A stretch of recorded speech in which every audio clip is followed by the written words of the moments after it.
My response, whether it's filling out a welfare form in a favorable fashion, finding an immigration lawyer for somebody, using a connection to get somebody a service, arises from my own view of the world and of life and of death.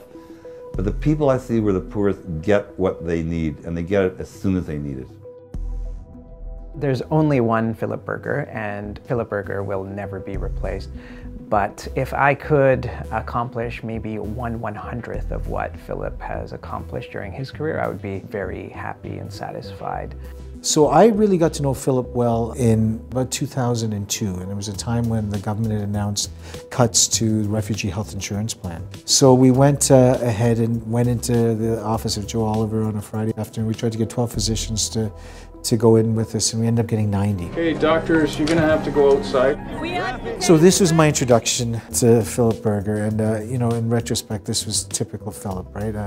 Saw something that was horribly offensive, would use whatever means that he could to sort of push the envelope and make sure people knew about this. Well, it's interesting because they don't actually seem that controversial after the fact, but while they were happening, they were controversial. So Philip has advocated for harm reduction care for people who are dependent on opioids and opioid medications.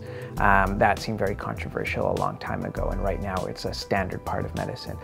Philip has also advocated for healthcare for refugees, something that was fairly controversial 5 years ago.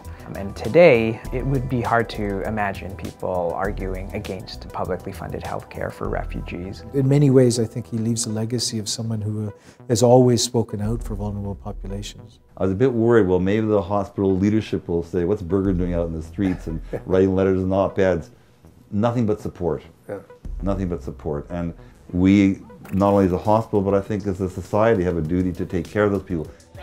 And he called me again, said he had another idea, to go and meet federal government officials when they were speaking publicly and shout them down. Daniel and Galley B without health care. What are you doing to our patients, Mr. Vosel? Why are you hurting our patients? Shame! Go back to Ottawa! All right, real doctors? Yeah, real doctors. All real doctors. And I've got to say, I hated the idea. I just thought, you know, every time I see someone do that, I just think, you know, it's really hard to support that cause. And Philip heard my reticence and said, no, that's all true, but you don't see people in lab coats doing it.